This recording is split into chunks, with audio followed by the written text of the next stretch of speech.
niba uzavuga umuntu nabi wumva ubinkoreye uzarekere kabisa.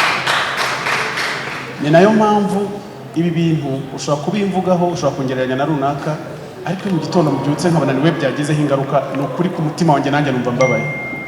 Mureke twintertaining abantu. Njye uruhande rwanjye n'urwo kwintertaininga, nubwo nshobora kunyuzamo nkanigisha nkanarabura n'iki ibyo biboro mani narabirenze, simbibamo.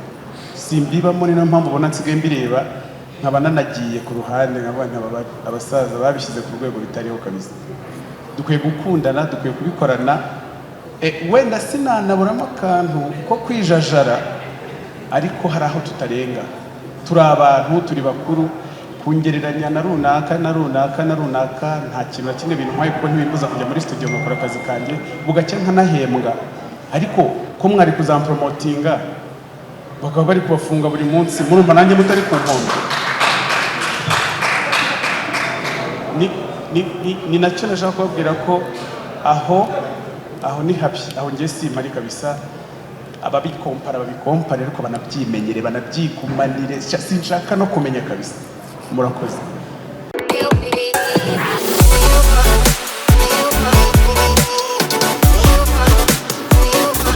Yes, mumeze mutendizera ko meze neza aho muri hirya no hino hatandukanye, amajyaruguru, amajyepfo, iburasirazuba, iburengerazuba ndetse no mu mujyi wa Kigali.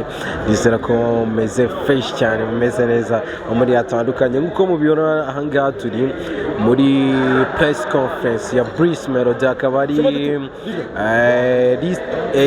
ari press conference tegura listening party kabisa ku itariki 21.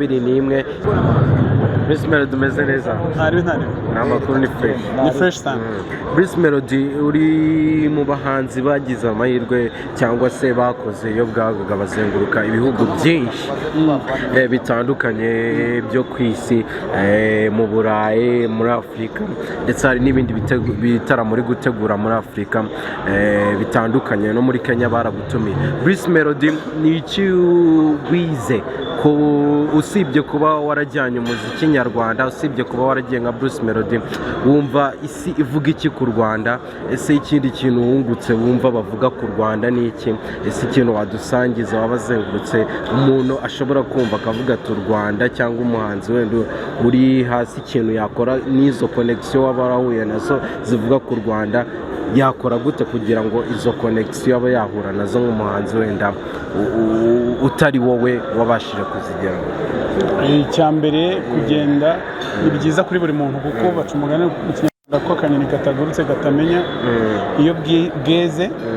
Hanyuma icyo numva abantu bavuga ku Rwanda cyambere ni ibyo tuzi twese, ni imiyoborere myiza, perezida wacu, nkaba ndi no mu rugamba ntange rwo kongeraho n'umuziki wacu kugira ngo nyuma y'ibyo byose bajye babyongeraho, abakobwa beza. Hanyuma kugira connection nabyo bisaba kuva mu rugo ugahura n'abantu mukamenyana nk'uko tumenyanye, n'ejo bundi ninkunda nzakumenya. Connection zisaba nyine gushira gukorana umutima waka.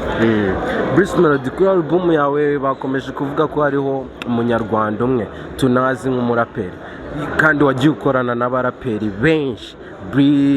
Bulldog noneho nakarusha mufitanye indirimbo zirenga 3. Bulldog ni iki umubonamo ku buryo wumva wamushyira kuri album yawe? Ese ugiye gukorana n'umuraperi hari ibyo ugenderaho ku byuzi ku baraperi, cyangwa wenda wita ku bushobozi bw'umuraperi bijyanye no ku mufuka? Umufuka wo ntaho uhuriye na talana kariyeri y'umuntu. Icyambere ukosora imvugo, ntago ari umunyarwanda umwe, hariho babiri nanjye ubwo ndimo. Icya kabiri ndi umufana w'umuziki wa Bulldog, ni umuraperi nkunda cyane. Hari indirimbo rero nakoze kuri album mbona ayikwiriyemo nuko byagenze. Ni album ni Colorful Generation. Generation iriho ubu wumva ari mabara yabaranga, utavuze wenda umukara black bijyanye gushushanya muri kamere n'ibindi wumva ari aya mabara. Numvise ku bantu bazi neza ibintu by'amabara bavuga ko ari amabara ari main ariyo aya mabara nyine tuzi umutuku, ubururu, icyatsi, umukara n'umweru, andi yose agenda aza bishamikiye kuri ayo. Nta kintu rero kitari muri ayo mabara buriya mu kijyanye n'amabara. Ubugeni buri mu mabara wende bitandukanye no kuba byaba ari amabara. Ni njye nawe n'abandi bisaza basozi bitamo abana se uzi barenze kuba abana bagakura hakiri kare. Muri buri cyiciro cya buri muntu yakwisangamo, ariko ntabwo nari kuvuga ko turi abantu banyamabara, usibye ko niba ugiye mu mpu n'iki byose birimo, mbega no kugerageza kubalansa abantu bose ariko duhuriye ku kintu kimwe, no kuvuga ku myifatire y'abantu. Muzumva indirimbo ya Bulldog muzakumva neza. Mu ndirimbo zawe ziri kuri album niye wenda watura abantu bakuze bashatse ukababwira ati ndayibatuye umugore n'umugabo. Ziriho nyinshi ziriho nyinshi. Hari indirimbo yitwa Energy iriho kuri album, hari indirimbo natura abakobwa bakuze bo bataranashaka yitwa nako nzayivuga. Asante Gisefu, ngira ngo uri kubibona ko tumaze kuganiraho gatoya na Bruce Melody. Ari kwihuta cyane, yari press conference yahuriyemo n'abatangazamakuru byinshi bitandukanye, ariko tugize amahirwe wenda yo kumubaza ku bibazo nka bitatu. Urumva rero twari turi muri press conference ya Bruce Melody.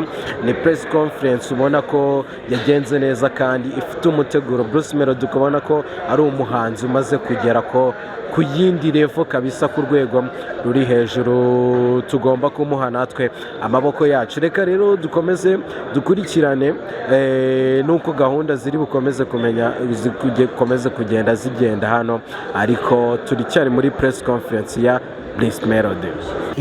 Reka twinjire mu bibazo bijyanye n'umwaka wabisobanuye neza. Buri byinshi wanavuze sinabyibukaga, mbona nkora akazi nyine kakarangira. Ariko umwaka wagenze neza, wabaye productive mu buryo bwo gukura no gukuza kariyeri. Numva twakinjira mu mwanya w'ibibazo kubera ko umwanya watangiye kugenda. Yego. Okay. Iminota dufite ntabwo ari myinshi nkuko twari twabyiyemeje, ariko turakira ibibazo bibiri asubiza, bibiri akomeza. Turahera hano imbere, babiri.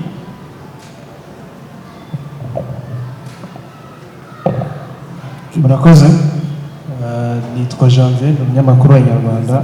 Tubanze dushimire Bruce Melody ko tuboneye umwanya tukaba tugiye kuganira muri rusange. Ikindi ni ukumushimira ko album indirimbo ni ukumushimira ko album indirimbo 20 ntabwo ari ikintu cyoroshye nk'uko abivuze. Ubwo tukubonye rero reka tukubaze, mutwihanganire ko umwanya ari muto, ariko Kenya tubwiye ko twemere kubaza ikintu cyose twateguye. Ikibazo cyane nshaka kubaza, iriya ndirimbo Colorful Generation narayumvise, ariko iyo yumva yisanisha n'imico myinshi igezweho iki gihe nk'uko wabivuze mu bihe bitandukanye. Kuki ariyo ndirimbo wifuje ko uyita album, cyane ko tuba twangiye yitwa sample, ariko nyine uyumva n'udukenisho twinshi cyane ibyo benshi bibazaho ko magambo adasanzwe iki gihe, urubyiruko n'imyitwarire n'ibindi. Hanyuma iyo urebye Kiz ni wakozeho indirimbo nyinshi, yakoze indirimbo 7. Umuntu yakibaza kuri wowe bishingiye n'imikoranire yiwe naho mwagiye mugendana, kuri wowe Kiz yaba producer w'umwaka. Ikindi kibazo ni ikijyanye tariki 21 nibwo uzamurika album, cyangwa se nibwo uzayisogongeza abantu 500 nk'uko wabivuze. Umuhanzi mugenzi wawe Ben nawe ku tariki ya mbere kwezi kwa mbere umwaka utaha muri 2025 nawe azaba muri album. Aribaza bati aramutse aguha invitation wakitabira kumurika album ye, ese wowe wamuha invitation akitabira kumurika album yawe? Kuri album yawe nanone nabashije kumvaho hariho indirimbo ya gospel. Umwaka ushize nibwo bari batangaje ko uri mu biganiro na Meddy, bishobora kuba mwanakorana n'indirimbo yawe na Meddy igeze he, cyane ko navuze ko amasaziro yawe azaba yerekeza muri gospel. Ko mbonye afite konseri muri no mwaka gutumiye indirimbo twayumva, indirimbo wise Nzaguha Umugisha. Ko album hariho n'indirimbo idasanzwe ivuga cyane ku mubyeyi wawe. Ni indirimbo wanditse uri mu bihe bihe, ndaza kugufasha wenda kwenda n'ibibazo, ariko na Minisitiri utuma twishima atangaje ko bibaye byiza wowe na Ben mwateguye igitaramo. Murakoze. ubajije ibintu byinshi byatari ku buryo ntakibuka ahantu wahereye ariko ntacyo bitwaye, dufite umwanya, ni nacyo cyatuzanye. Twagenda tubinyuranamo gake. Icya mbere wabajije nibuka ko cyari kiri kuri album n'izina ryayo n'indirimbo nitiriye album. Nk'umuhanzi buriya iyo uri gukora igihangano cyangwa se iyo uri kwegeranya ibintu byawe hari ibyo ugenderaho. Icyo rero nahisemo, impamvu nahisemo ko iyi ndirimbo ariyo nitiriye album ni uko nitegereje album koko nkabona iryo zina ryayo ibera, kubera ko colorful, buriya colorful ni amabara y'uruvangatirane. Nibaza ko buri bara ryose wumva uriryo, waba nyamabara waba nyamaki n'iki, buri kuntu wibona ntabwo wabura ikintu ukura muri album. So mu buryo buri artistic natekereje ko iri zina ryahura n'abantu benshi, kandi barangiye sinita iyo ndi gukora indirimbo ntabwo nita kuri opinion y'umuntu, kubera ko art ninjye witurukamo nkabiderivaringa, utanabikunda nkaguha ibindi, nabyo utabikunda nkaguha ibindi, bigakomeza bityo imyaka 12 ikaba yihiritse. Icya kabiri cyari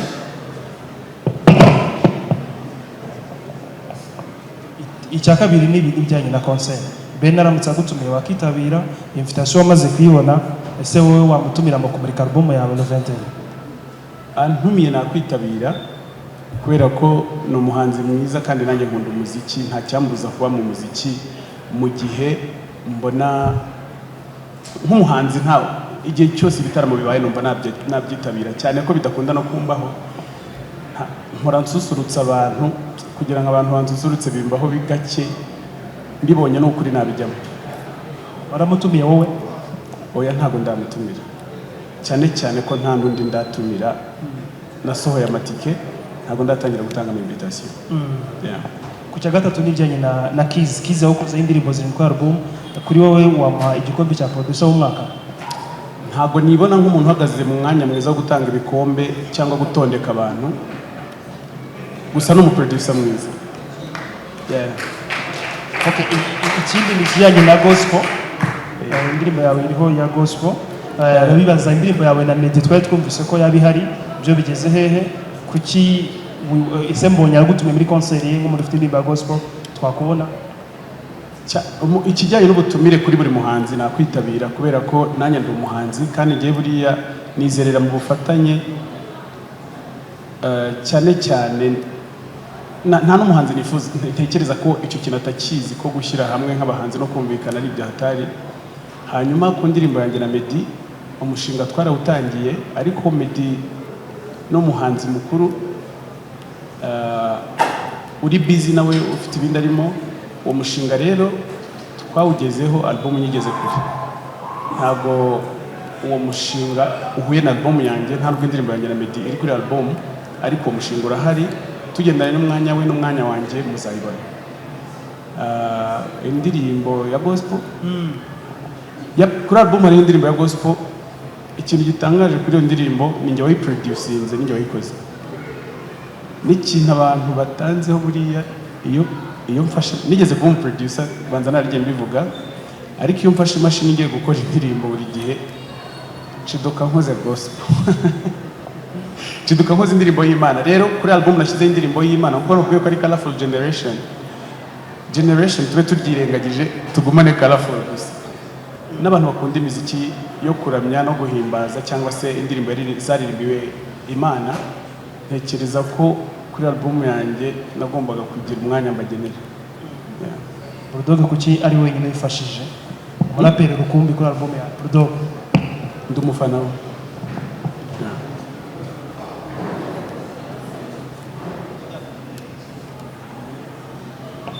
Yes. Nitwa Patrick the Entertainer. Yes. Ndibuze kubaza ibibazo byinshi ariko n'ubundi asa n'uwongerejwe igisabo. ntabwo uri kumva musaza? Ndakumva none. Umukire n'ubundi yavuze ko byose tubibaza nta kibazo. Colorful Generation ni album nziza, iriho indirimbo nziza ariko nk'uko na Janvier yarabikomojeho n'ubundi nabonye kuri collaboration ziriho abanyarwanda bariho ngo ni Bulldog niba nibuka neza, ariko kandi nkabihuza no kwavuze ko umuziki wawe ushaka kuwukura inaha ukawugira international. Ni mpamvu tubonaho ba Joboy, ni mpamvu tubonaho n'abandi baturutse hanze kugira ngo umuziki ukomeze kwaguka. Ibi ngibi n'ubundi ngira ngo nibikomeza guca impaka n'ubundi kubwo wenda level y'inaha wayirenze, ariko kandi kubakomeza kukugeranya na The Ben. Nabonye ku mbuga nkoranyambaga ngira ngo ku munsi w'ejo bundi nibwo witwa Godfather yaje kongera kubigarukaho, aza no kwitwa uwitwirene virus kuko ari we ngo wagiye ubateranya. Ndibaza ni se wa mugani uyu muziki wacu wowe ubivugaho iki ku bantu bakomeza kugenda babateranya umunsi ku munsi nyamara wenda nta n'ikibazo mufitanye? Murakoze. Mbere na mbere abenshi hano wenda baje bansanga inaha, hari n'abandi nanjye naje mpasanga muri ba grand frère, muri ba petit frère cyangwa se muri bashiki banjye na bakuru banjye, ariko ntabwo ndi mu mwanya mwiza wo kubagira inama, ariko munyihanganire nyine uyu munsi nimba twumvikanye ko ibintu byose tubimbaza mureke nanjye ibintu byose mbibasubize. Nta muntu n'umwe wicaye hano w'umunyamakuru utarakubise hasi ibintu nakoze, sibyo? Ariko ntabwo nigeze mbibona mu buryo bubi. Nahoze hano umugambi wanjye ari uwo kwintertaining. Niyo mpamvu nta muntu ndarega muri RIB, niyo mpamvu nta muntu ndagambirira gufungisha, kuko njyewe intention yanjye munyumve neza nyine ndagira ngo ibintu tubishyireho n'umucyo, mbereke njye aho mbonera ibintu, sibyo? Ndagira ngo mubone ko aho nahereye, igihe cyose nahereye ndi muri no industry, gahunda yanjye ari yo kwintertaining abantu. N'umuntu wenda wamvuze nabi natekereje mu mutima wanjye ko wenda ashobora kuba yabonye ibyo nakoze mu buryo ntabikozemo, ariko ikintu kibabaje nuko ibi bintu rimwe biri kugiraho ingaruka kuruta njyewe. Muri itangazamakuru mukwiye kutwinforma, mukatwigisha, mukanatwintertaininga, ariko iyo mu gitondo bibyutse umuntu ugasanga ari mu maboko ataraye azira ko wenda yavuze runaka nabi ashaka kuvugira runaka, murumva ibyo bintu birimo? Ntabwo mbyumva, ntabwo ari kubareba nabi, mumbabarire n'ukuri, ariko ntabwo numva ukuntu kariyeri watangiye nk'umunyamakuru igufungishije amafaranga ntuyabonye. Mumbabarire ikintu kijyanye n'amatiku no kunkompara no kungereranya n'abantu, nunabikora uzi kubinkoreye uzabyihorere. Niba uzavuga umuntu nabi wumva ubinkoreye uzarekere gusa. Ni nayo mpamvu ibi bintu ushobora kubimvugaho, ushobora kungereranya na runaka, ariko mu gitondo mbyutse nkabona niwe byagizeho ingaruka, ni ukuri ku mutima wanjye nanjye numva mbabaye. Mureke twintertaining abantu. Njye uruhande rwanjye n'urwo kwintertaininga, nubwo nshobora kunyuzamo nkanigisha nkanarabura n'iki ibyo biboro mani narabirenze, simbibamo. Ni nayo mpamvu ubona nsigaye mbireba nkaba nanagiye ku ruhande, nkaba abasaza babishyize ku rwego bitariho kabisa. Dukwiye gukundana, dukwiye kubikorana. Wenda sinanaburamo akantu ko kwijajara, ariko hari aho tutarenga. Turi abantu, turi bakuru. Kungereranya na runaka nta kintu na kimwe bintu nkwaye, kuko ntibimbuza kujya muri studio ngakora akazi kanjye bugacya nkanahembwa. Ariko ko mwari kuzampromotinga bakaba bari kubafunga buri munsi, murumva nanjye mutari ku nkombe. Ni nacyo nashaka kubabwira ko aho ni habi, aho njye simari kabisa. Ababikompara babikompare, ariko banabyimenyere, banabyigumanire. Sinshaka no kumenya kabisa. Murakoze. Habaye ikintu cyo kuganira gake, ariko buri gihe hari ibitaro, hari abanyamakuru benshi, bamwe nabonye nzi, abandi ntaramenya neza n'abo nzamenya, ariko gituma abanyamakuru bafite importance cyangwa ikintu gikomeye ni uko muba muvugira abaturage. Ibyo dukoze ni mubibabwira kandi n'ibyo bashaka ko mutugezaho ni mwebwe mubitubwira. So urumva rwose tuba twishimiye, ni iby'agaciro kubakira hano kandi byaba byiza mwikomera amashyi, mukikomera amashyi kuba mwabashije kuza kabisa. Ikindi nagira ngo niyesikize ko dutangiye dutinzeho gato kubera impamvu tutari twateganyije. Bruce araza kubabwira ibyo yahuye nabyo kuko nabyo biri pati y'ikiganiro, nawe azi kubibwira, nawe ni umuntu mukuru, araza kubabwira uko byagenze kugira ngo abashe gukererwa igihe kingana gutya. Ntabwo twari twabipanze ko bikererwa kugeza amasaha, ariko icyiza ni uko ageze hano mu minota mike arabaje. Hanyuma ikindi ho hari abantu bafashe bino bintu nka press conference, yego, ariko ikiruta ikindi ni ubusabane, ni ukuganira, ni ugusangira. Nizere ko abadafite gahunda zihuta baze kuguma hano, dusangire ifunguro, dusangire ibyo kunywa, dushyireho n'amatara, bazi kubyina babyine, kubera ko nibaza ko bibaye muri weekend byaba byiza tugaprofita bikabera muri weekend nyine. Ariko abanyamakuru bakuze nka ba Irene n'abandi bo bataha ko n'ubundi nta ariko abakiri abajene bagifite amaraso nta kibazo, turakomeza tugizemo akantu ko kubyina. Ubwo rero ndabashimira cyane. Mu minota itarenze 5 Bruce araba yinjiye hano, noneho tubashe gukomeza ikiganiro hamwe na Bruce. Iyi yari preamble yo kugira ngo mbakire mwumve ko muri mu rugo, kandi ikiganiro tugiye gukorana ni ikiganiro kiri very open, ni ikiganiro kidafite topic n'imwe iri off, uretse wenda kuvuga ngo umuntu ngo uramututse cyangwa ugize iki, ariko ibintu byose hano biraza kuba byemewe. Nkaba nadvisinga yuko ibibazo byihutirwa mwanditse twabivuga mbere, hama ibibazo bya utuntu n'utundi bikaza nyuma, kugira ngo tuze kubasha kumanejinga umwanya neza. Ariko ibibazo byose biremewe, kandi turi hano igihe kirekire rwose, nta hantu tugiye, nta hantu twirukangiye. Gahunda y'uyu munsi ni mwebwe. Yewe numva nta kindi ntarenzaho. Murakoze. Urakoze cyane Kenny. Mu mpaka baze gato kugira ngo dusome bino bintu dufite uyu munsi.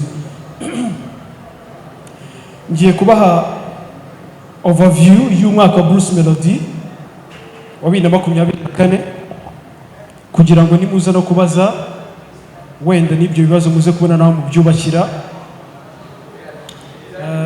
Amezi 12 na amezi menshi, ariko mu Bruce wamaze no kugera hano, hari ibintu byinshi yaciyeho. Karibu Bruce. Baraza kuvuga bicaye, ariko mu gihe mbere yuko atangira ngiye kubaha overview y'uyu mwaka wa Bruce Melody kuva mu kwa mbere kugera muri kuno kwa 12 turimo. Ni umwaka watangiwe n'indirimbo yitwa When She's Around, nk'umuhanzi wari ufite When She's Around yakoze mu mwaka ushize, ariko ikayitangirana mu kwezi kwa mbere kugera no mu mezi yakurikiyeho. Uyu mwaka Bruce Melody yagize uruhare mu ndirimbo zigera kuri 6 ziri hanze. Harimo indirimbo yitwa Sowe yasohotse ku itariki 19 z'ukwezi kwa 7. Iyo foto yasohotse ku itariki 2 z'ukwezi kwa 9, na Nicki Minaj yasohotse ku itariki 6 z'ukwezi kwa 12. Si izo gusa, kubera ko hari izo yifashishijwemo n'abandi bahanzi. Harimo indirimbo yitwa Ogera yakoranye na Bwiza, Kipepeo yakoranye na Nadia Mukami wo muri Kenya, Forever yakoranye na Bayani na DJ Neptunes bamwitabaje muri izi ndirimbo. Si ibyo gusa, kubera ko hari ibikorwa byinshi yagiye agaragaramo guhera mu kwezi kwa mbere kugera muri uyu mwaka. Nababwiye ko mu kwezi kwa mbere yari afite indirimbo yitwa When She's Around yatangiranye umwaka. Mu kwezi kwa kabiri itariki 3 yerekeje Washington DC muri Amerika, ahangaha yari yagiye muri Rwanda Day. Ibi murabyibuka cyane. Nyuma yaho agaruka mu Rwanda ariko ntihatinze kubera ko yahise yerekeza muri Kenya, yari agiye muri media tour, n'ubundi yari muri promotion y'indirimbo yitwa When She's Around. Mu ntangiriro z'ukwezi kwa gatatu yerekeje muri Amerika, aho yari yitabiriye ibiganiro bikomeye ku isi birimo nka Good Morning America, Cerebral Corner, Live Kali and Mark n'ibindi byinshi yakoreyeyo. Si ibi gusa ahubwo When She's Around yagiye imuha titles nyinshi zitandukanye zirimo nko kujya kugaragara bwa mbere kuri Billboard, ikaba ku mwanya wa 8 kuri Billboard World Digital Sales, murabyibuka. Nanone yagaragaye ku mwanya wa 20 muri Billboard US Afrobeat Songs, ibi nabyo murabyibuka. Mu kwezi kwa kane Bruce Melody yagarutse mu Rwanda, icyo akora yari afite ibikorwa by'umuziki yakoreye muri Tanzania, niho se yerekeza. Mu kwezi kwa gatanu hamwe na Coach Gael bafunguye iyi Kigali Universe twicayemo uyu munsi, nabyo ni bimwe mu byaranze uyu mwaka. Ndimo kugerageza kwirukanka kugira ngo tuze kubihuza byose. Mu kwezi kwa gatanu kandi yerekeje muri Nigeria, aho yafatiye amashusho y'indirimbo yitwa Sowe, ibi nabyo murabyibuka, nanjye nshobora kuba umuhamya wabyo kubera ko nari mpari. Mu kwezi kwa gatanu Bruce Melody Element berekeje mu Bwongereza London, aha bari bagiye mu gitaramo cya Shadi Mixtape Party, abantu barakibuka cyane. Mu kwezi kwa gatandatu Bruce Melody yifatanije n'abanyamuryango ba RPF mu kwamamaza umukandida president Paul Kagame, nabyo murabyibuka, ari naho hakozwe n'indirimbo yitwa Ogera. Mu kwezi kwa gatandatu mu kwezi kwa karindwi itariki 6 Bruce Melody yerekeje mu Bubiligi, yari agiye kuhakorera igitaramo.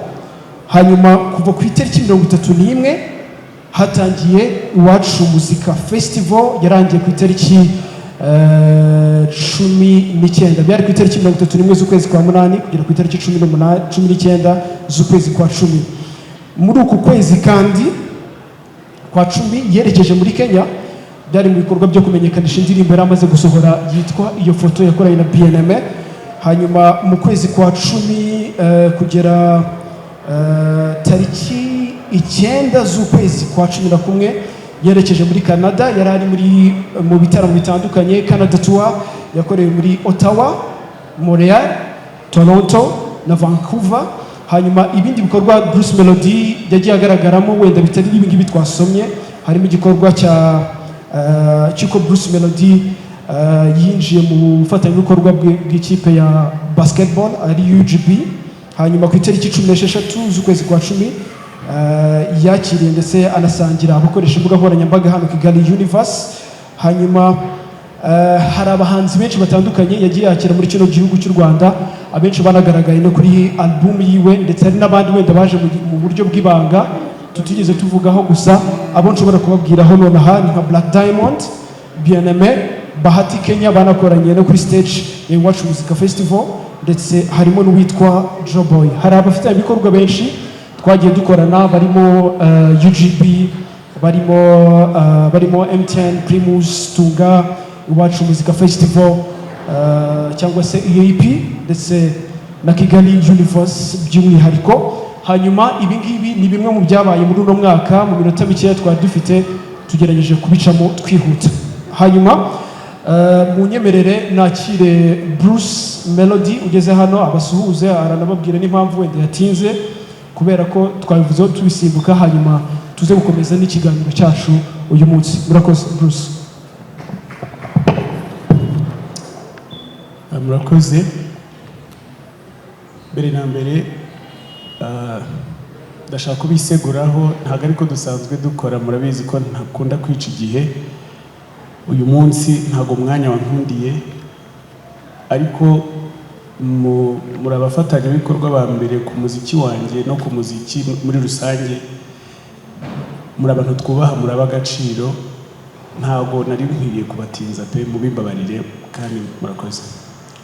Hanyuma uyu munsi impamvu nifuje ko duhura twese turayizi, no kuri invitation byari biriho. Ndashaka ko tuvuga bike wenda kubiri kuri album mwabonye tugiye gusohora, ariko nibaza ko tunamaze n'iminsi tudahura tutaganira kubera ko akazi wenda kabaye kenshi habaho kumara umwanya nyine nta updatinga abantu by'umwihariko namwe mu batugereraho.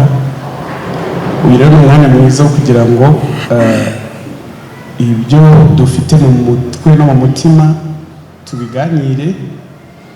Gusa by'umwihariko nkanjye ndashaka kubashimira, buriya mwarahabaye nyine, mwarabikoze mubikora guhera bitangira, n'ubu ngubu biracyakomeza, ariko officially ndashaka kubasaba ko uru rugendo rushyashya natangiye mu rugero rwanyu. Ndi kurwana no gukura umuziki wanjye mu rugo nkawambutsa, kandi nugenda namwe muzaba mugiye, kubera ko ntabwo nzagenda ngo mvuge ngo mvuye muri Kuwait cyangwa mu kindi gihugu. Aho nzajya hose nzaba mvuye mu Rwanda, kandi ningenda nzajyana n'abanyarwanda. Support ya mbere nkeneye ni yanyu, kubera ko nabonye nyine wenda rimwe na rimwe bitaba byumvikana, cyangwa se iyo umuntu atabivuze abishimangiye ngo mubibone, rimwe na rimwe hari abatabyumva neza, cyangwa se abandi bakabisobanura uko bitari. Ndi mu rugamba rwo gukura umuziki wanjye mu rugo ukagera n'ahandi, kandi no mu rugo nkakomeza nkakora ibikwiriye. Niyo mpamvu kuri tracklist mwabonye hariho indirimbo 20. Ntabwo nari gushyiraho n'10, buriya zikora album, nari gushyiraho na 12, ariko nuko nshaka guhaza amasoko yose, kandi nyine nkabikorana umutima ukunze. Ariko nkeneye ukuboko kwanyu, nkeneye media, nkeneye abafana, kubera ko atari mwe nta na kimwe kigenda. Murakoze cyane. Wenda niba twakinjira mu mwanya w'ibibazo, gusa ntarasoza reka nsobanurireho gato kuri ino album. Ni umushinga untwaye igihe. Mu busanzwe ntabwo nkora indirimbo bingoye, ariko iyi album yarangoye kubera ko natekereje mu rugo mu Rwanda aho mbarizwa, ntekereza ku karere East Africa, ariko nanatekereza ko umuziki wanjye ushobora kuba global. Rero byabaye imyanzuro igoranye. Ndanashimira team yose, abaproducer twakoranye, Madebeat, LA na Keys, n'abandi banyamahanga. By'umwihariko impamvu bashimiye nuko ari abo mu rugo, ari abantu dukorana umunsi ku munsi. Nkanashimira na 155, kubera ko intambara yo gutoranya indirimbo zijya kuri album ntabwo yari isanzwe, byari ibintu bigoranye cyane. Nkanashimira Imana nyine yatumye tugeze uyu munsi. Album rero impamvu yitwa Colorful Generation, nabonye hari ababyenterpreta uko babyumva, kubera ko barabisoma gusa, ntabwo ari art yabo. Ariko turi hano ku isi, turi amagenerasiyo menshi cyane, hanyuma turi na hano ku isi dutandukanye cyane. Rero nkora kuri ino album nagerageje kwisanisha na buri generasiyo, ariko na buri feeling umuntu ashobora kugira. Umuntu ushaka indirimbo y'Imana yayihabona, umuntu ushaka indirimbo yo kurya ubuzima yayihabona, umuntu ushaka indirimbo y'urukundo yayihabona, n'uwashaka indirimbo yo mu buzima busanzwe yayihabona. Rero ni ikintu kinini kibumbatiye ibintu byinshi, ku buryo numva byaba byiza kugira ngo usobanukirwe ababanje kumva album. Murakoze.